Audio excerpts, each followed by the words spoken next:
Notion d'équilibre. Notion d'équilibre.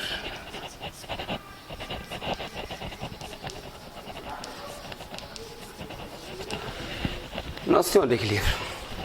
Là aussi, toujours, on va prendre des exemples simples. Lorsque vous prenez par exemple votre sac et vous posez ça sur la table, le sac est en équilibre. Sous l'action de quoi? Le sac est en équilibre. Le sac qui a une masse, donc il y a l'action de la terre sur le sac, c'est-à-dire le poids P. Le poids P exercé par la terre sur le sac. Mais aussi la table exerce une force pour tout simplement mettre en équilibre tout simplement votre sac. On va dire tout simplement que lorsque tout simplement votre sac est posé sur une table, le sac est en équilibre. N'est-ce pas? Un sac posé sur une table est en équilibre. Il est en équilibre. On dit tout simplement que le sac est immobile. Le sac est immobile. C'est-à-dire quoi? Qu'il ne bouge pas. Il est immobile. Le sac est immobile. Mais il est immobile par rapport à quoi? Il est immobile par rapport à la table.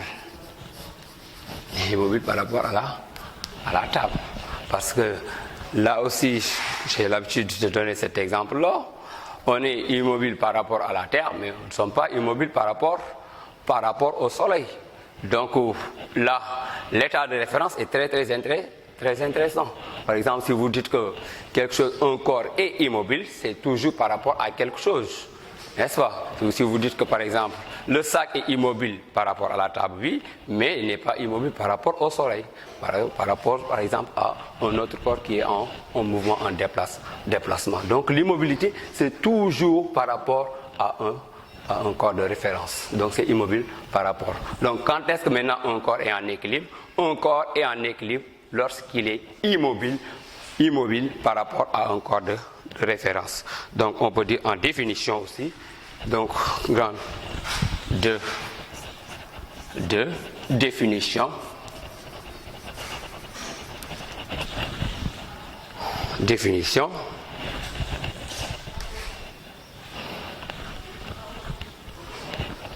Donc un corps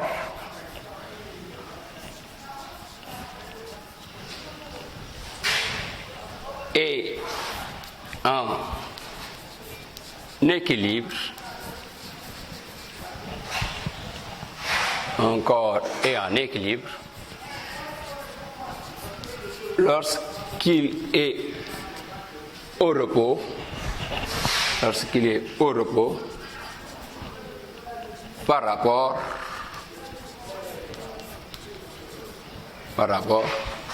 à un autre corps choisi. Par rapport à un autre corps choisi. Donc il est toujours au repos par rapport à un autre. Donc un corps est en équilibre lorsqu'il est au repos par rapport à un autre corps choisi. Donc c'est ça qu'on appelle tout simplement l'équilibre. Maintenant, il y a aussi les conditions d'équilibre. On va voir maintenant les conditions d'équilibre. On va mettre ça ici. 3 conditions d'équilibre.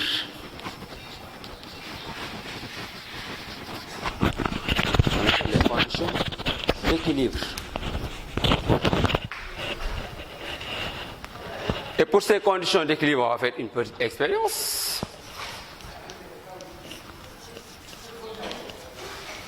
Là, supposons qu'on dispose de 2 dynamomètres, des fils de 2 corps de même masse qui tirent la même force, n'est-ce pas? Supposons maintenant ici Là sont des poulies. Là, on va mettre. Là, c'est un anneau de masse négligeable. Anneau de masse négligeable. Là aussi, c'est notre poulie.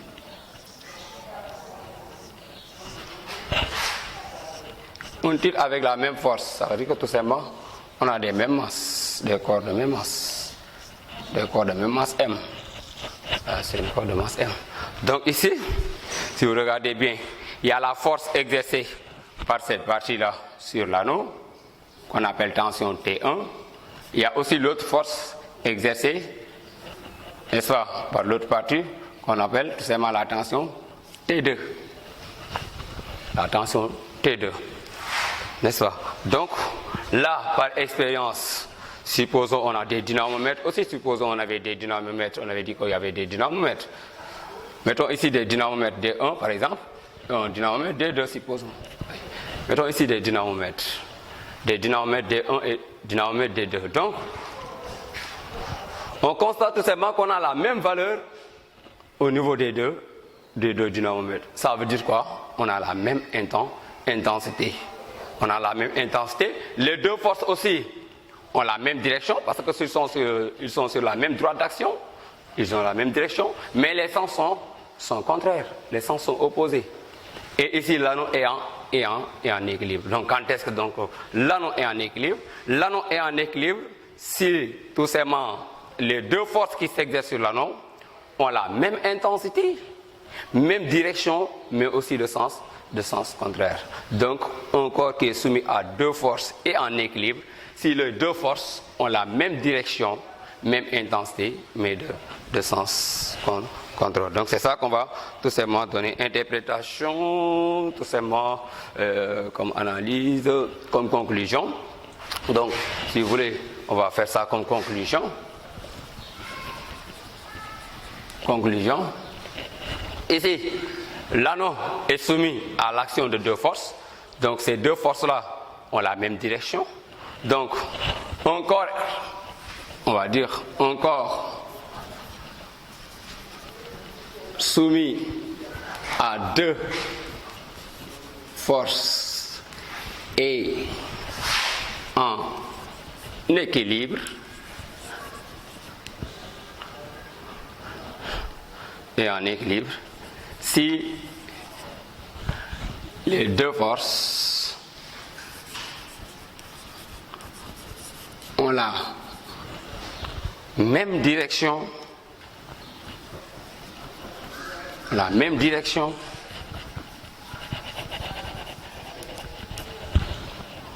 même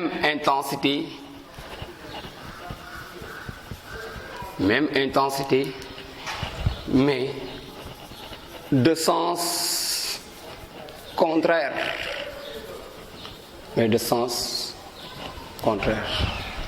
Donc c'est ça la condition d'équilibre d'une force, d'un corps soumis à deux forces. Donc un corps soumis à deux forces est en équilibre si les deux forces ont la même direction, même intensité, mais de sens contraire.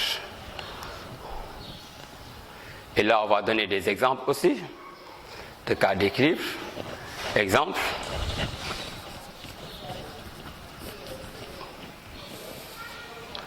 Il y a plusieurs exemples qu'on peut faire. Donc, lorsqu'on suspend, par exemple, un fil, lorsqu'on suspend une boule à l'aide d'un fil, donc, les forces qui s'exercent sont tout simplement le poids exercé par la Terre sur la boule. Il y a aussi la tension du fil sur la boule.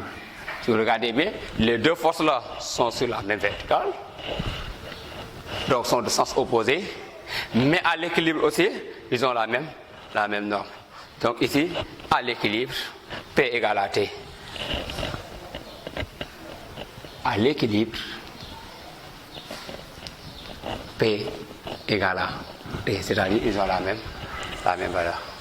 Donc P c'est le poids du corps, c'est mg. T c'est la tension aussi. D'accord. Donc même si vous posez aussi là un autre exemple, là on a une table et on pose un corps sur la table, un objet sur la table. Les forces qui s'exercent sont le poids. Il y a aussi la réaction de la table sur l'objet. Il y a le poids P qui s'applique au centre de gravité de l'objet, ici. Par contre, la réaction qui s'applique au centre d'inertie de l'objet. C'est là. Donc, les deux forces ont la même direction, sont toutes verticales, de sens opposé, mais ils ont la même norme. C'est-à-dire là aussi, P égale à R. P égale à R. Il y a d'autres cas aussi. Donc, là, comme condition, lorsque tout simplement un corps est soumis à deux forces, ce corps-là est en équilibre si les deux forces-là ont la même direction, même intensité, mais de sens contraire. Donc là, j'espère qu'on va arrêter là.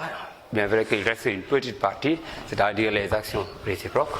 Mais je vais vous donner un exercice à préparer. Là, cet exercice-là, on vous dit tout simplement une boule de masse M 150 grammes est suspendue sur un fil attaché à une pointe. Calculez l'intensité du poids de cette boule. Si tout simplement G égale à 10 N par kilogramme, comment sont les forces agissant sur cette boule lorsqu'elle est en équilibre, et donner les caractéristiques de ces forces. Représentez toutes ces forces à l'échelle de 1 cm pour 0,75 N. Donc je vous remercie, chers élèves.